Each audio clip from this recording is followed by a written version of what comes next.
And good afternoon, and welcome to another edition of MAULER'S Talk with me, Ralph Williams. It's a special MAULER'S Game 3 pregame, and I just want to welcome you aboard if you're a first-time watcher. Don't forget the comment section here. In case you don't know who I am, I'm Ralph Williams. I do a show called Sports Corner, the way I see it, and Mauler Talk, Wrestle Talk, and I'm also on Blog Talk Radio as well, and I have been on some national shows as well. And I am going to continue to be on some national shows. I have a possibility of being on Steady with Peter Blake and Mark Mancini on Wednesday nights as well. All right, game number 3 of the MAULER'S season. And the interesting thing here is that they're playing the Michigan Panthers, who are 0-3. Well, the MAULER'S are as well 0-3. So, where do the MAULER'S go from here? They either have to win or they have to lose. And this is what's sad about this. I'm sorry, they're going to be 0-3 if they lose today.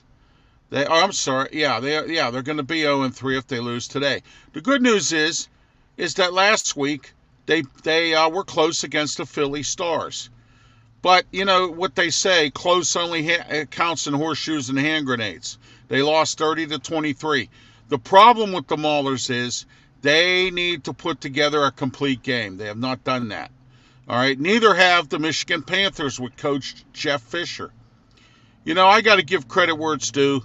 ESPN and some NBC and some other teams and some other comments been made on Twitter and all across. And one of my media colleagues and friends, Luther Dupree of Steel City Sports World, the boxing authorities, he said that Jeff Fisher is not a good coach. And you know something? You might be right, Luther, because the Michigan Panthers today could be 0-3. But that doesn't mean Kirby Wilson's a good coach. Look at the first game. They lost 17-3. He tried to run considerable running plays instead of trying to do mix-up plays and play action. And then the defense had to hold the fort down. And you know, Michigan, they're no slouches either. The problem with Michigan and the MAULER'S together is the fact that they cannot, and I say cannot, and have not played complete games. Both teams will score in the first half and not score anything in the second half. All right? What they have to learn how to do is make second half adjustments and be able to adjust to the defenses in the second half, because the other team is going to adjust as well. All right? I don't know if Kirby Wilson knows that, because he's only been a running backs coach, as I've mentioned before. This is his first time ever as a head coach. All right? Comment section's wide open. You can place your comments here if you're about the MAULER'S, USFL.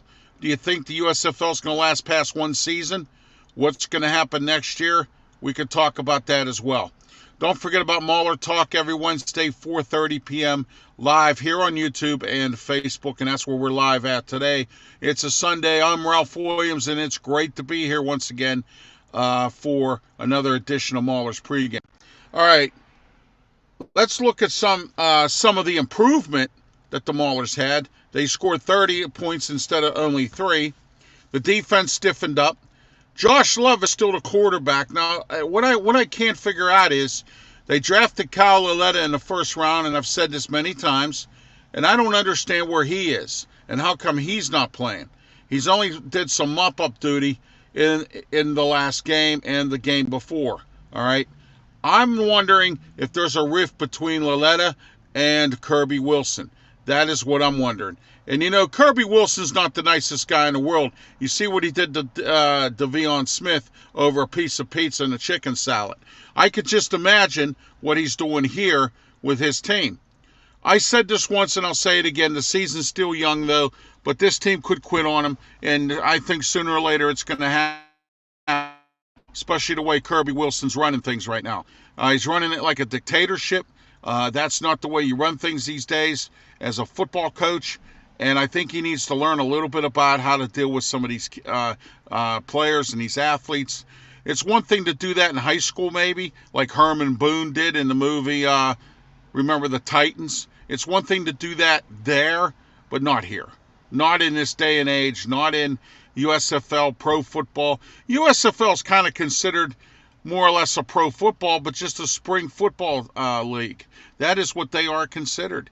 And I mean, you can actually pick up some players from the USFL. The NFL teams can. All right. I wanted to let you know later on tonight, 8 p.m., I'm having my NFL draft preview. We're going to preview the entire draft, including the Steelers. Also, don't forget about 9:35 tonight, the way I see it. Yes, a special 1-hour edition tonight. I had to postpone Friday because of a situation, so that was that there. I have a nice, interesting life story to tell you about.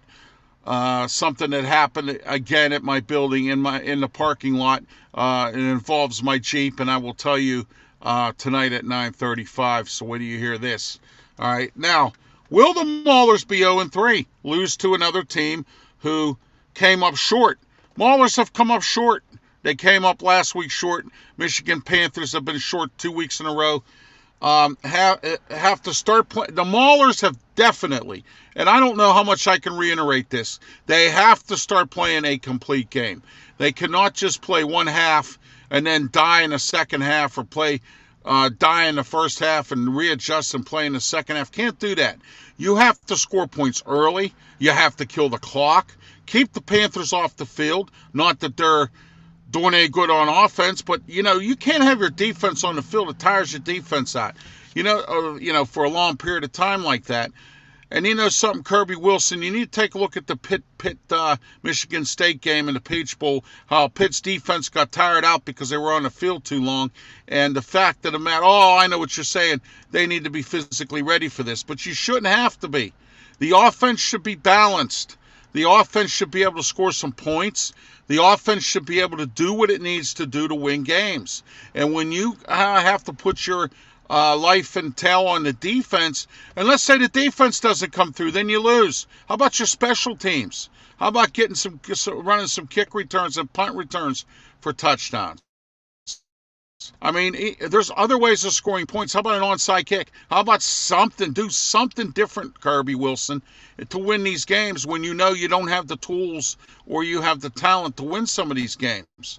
I said that last year about the Steelers. They were, they could have won some games if they would have came up with something different other than what they were doing. And I mean, they just continued to do the same thing over and over again. All right, let's take a look at team stats so far for the Maulers. Josh Love has had 357 passing yards, 12 points, 2 passing touchdowns, no rushing TDs. Garrett Groshak, who has been taking over the rushing duties lately because of De'Veon Smith being cut, he only has 132 yards in 3 games. You want to run the football, Kirby Wilson, you got to get a guy that's got to come in like Groshak, and you got to give him some running room so he can run for 300 yards or 100 yards here and there in every game. And if you have a strong running game, you can win some games. And that's what the Maulers are going to have to do if that's what they want to do. Bailey Gaither, 1 reception for a touchdown. All right, 159 purpose yards. Terrell Bonds, 59 kick return yards. That's sad. You got to if you're going to do kick return yards, you have to get more than that. Within 3 games. Kavir Tisano, 1 interception, 21 tackles. He leads the team in tackles, and he has 1 interception. Carlos Kemp, 2.5 sacks. He's a real good defensive player. A lot of folks talk about him. He could be the defensive player of the year for the Maulers, and maybe even in the league. Carlos Kemp is a very good athlete. I'm surprised he's even in the USFL. Brian Scott of the Philly Stars, first ever 3-point conversion. That was in the last game as far as the Philly Stars go. Our crosstown rivals. All right, as they always say, our crosstown rivals. Okay, I am Ralph Williams. This has been Mauler's pregame show. And I'm happy to be here live today on YouTube and Facebook.